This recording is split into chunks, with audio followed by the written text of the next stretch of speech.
calon Presiden Ganjar Pranowo dan calon Wakil Presiden Mahfud MD dijadwalkan akan berkampanye di Jakarta pada Rabu, 20 Desember hari ini. Di tempat terpisah, pasangan nomor urut 3 itu akan menjalani beberapa kegiatan. Ganjar Pranowo, misalnya, dijadwalkan akan menghadiri rangkaian peresmian Sekretariat Nasional atau Seknas Baki Gama pada Rabu, 20 Desember 2023. Acara yang akan digelar pukul 19 itu terdapat 3 agenda. Acara tersebut akan ada deklarasi dukungan dari ratusan pelajar sarjana hukum dan advokasi Indonesia kepada Ganjar Mahfud, peluncuran hotline pengaduan kecurangan pemilihan umum atau pemilu, dan peresmian Seknas Baki Gama 03. Rencananya, kegiatan itu akan dilaksanakan di Sekretariat Nasional Baki Gama di Mampang Perapatan, Jakarta Selatan. Sementara itu, calon wakil presiden pendamping Ganjar, yaitu Mahfud MD, dijadwalkan akan melaksanakan kampanye di Jakarta Utara. Pada pukul 9.30, Mahfud akan menghadiri acara Rembuk Nasional Sahabat Saksi dan Korban untuk Indonesia di Camp Hulu Cai, Ciawi, Jakarta. Kemudian, Menteri Koordinator Bidang Politik, Hukum, dan Keamanan itu dijadwalkan akan makan seafood bersama nelayan di Marunda, Cilincing, Jakarta Utara pada pukul 12.30. Sementara itu, pada pukul 15, Mahfud akan memberikan sambutan peringatan Hari Migran Sedunia di Ballroom Temargo Hotel, Beji, Depok. Ganjar bicara ketahanan pangan di IPB. Sebelumnya, calon Presiden Ganjar Pranowo memaparkan programnya dalam acara Food dan Agriculture Summit 2 dan Dialog Calon Presiden RI 2024 hingga 2029 di Institut Pertanian Bogor pada Selasa kemarin, 19 Desember 2023. Acara itu diselenggarakan oleh Himpunan Alumni IPB. Dalam acara tersebut, Ganjar mengatakan situasi ketahanan pangan di Indonesia telah menjadi isu yang terus diperbincangkan. Faktor utama yang masih menjadi problem adalah ketergantungan pada impor, terutama untuk komoditas bahan pokok seperti beras.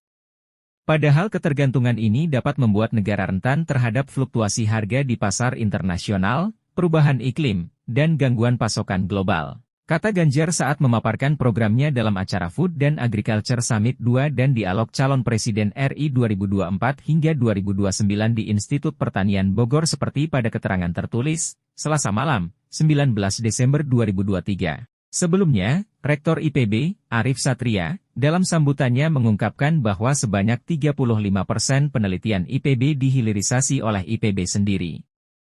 Menurut Ganjar, apa yang telah dilakukan IPB merupakan langkah yang paling konkret, tidak berhenti pada riset, tetapi berlanjut kepada hilirisasi pertanian. Maka, gregetan saya adalah dengan data sains yang ada itu, seharusnya kita bisa ambil. Saya tawarkan secara terbuka, kemudian mau atau tidak, kita kontrak di situ, kata bekas Gubernur Jawa Tengah itu. Kontrak yang Ganjar maksud adalah kontrak untuk menjalankan hilirisasi dengan riset PBB dalam waktu 2 tahun. Menurut Ganjar, hasil pertaniannya akan membantu terwujudnya ketahanan pangan Indonesia. Ilmunya sudah ada, metodenya sudah ada, orangnya pemerintah yang menyediakan, lahannya bisa kita carikan dan kemudian hasilnya bisa terukur, maka kedaulatan pangan saya kira menjadi semakin optimistis dengan apa yang dilakukan IPB, kata Ganjar.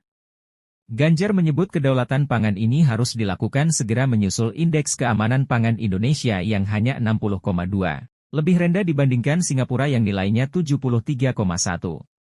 Menurut dia, upaya ini bisa diatasi dengan ketersediaan pangan yang murah. Kondisi ini tentunya bisa diatasi melalui ketersediaan pangan murah. Smart distribution, smart farming, dan smart fishing adalah solusi dalam mewujudkan kedaulatan pangan. Tentu, untuk merealisasikan itu, sangat diperlukan periset nasional dan pusat data yang satset terintegrasi dalam satu data Indonesia melalui KTP Sakti, jelas Ganjar. Ganjar menyebut 77% wilayah Indonesia terdiri atas laut dan air. Di sisi lain, produk domestik bruto, PDB, Indonesia pada tahun 2021 menunjukkan bahwa sektor maritim hanya berkontribusi sekitar 7,6%. Menurut dia, ada 3 hal pokok yang harus dilakukan untuk mengatasi persoalan itu agar dapat mewujudkan Indonesia sebagai negara yang berdaulat maritim. 3 hal itu adalah ekonomi pesisir, nelayan produktif, dan blue economy atau ekonomi biru. Apalagi sekarang, 12,5% dari angka kemiskinan nasional berada di wilayah pesisir.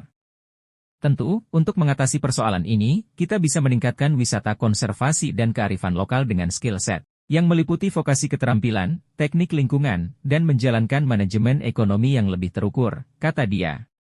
Sementara itu, kata Ganjar, dalam upaya meningkatkan produktivitas nelayan, ada 3 program yang akan dikerjakan apabila terpilih sebagai Presiden ke-8 Republik Indonesia, periode 2024 hingga 2029, yaitu pertama KTP Sakti. 1. Data alokasi subsidi usaha produktif, solar nelayan alat tangkap ikan. Kedua, pengampunan keringanan kredit produktif nelayan, dan yang ketiga adalah asuransi pertanian untuk gagal panen. Lalu, untuk mewujudkan Blue Economy di Indonesia, kita harus buat blueprint untuk Blue Carbon Credit ekosistem pantai dan laut di Indonesia. Sebab menurut riset CIDES tahun 2021, terdapat potensi Blue Carbon Credit senilai Rp3.540 triliun, jelas dia.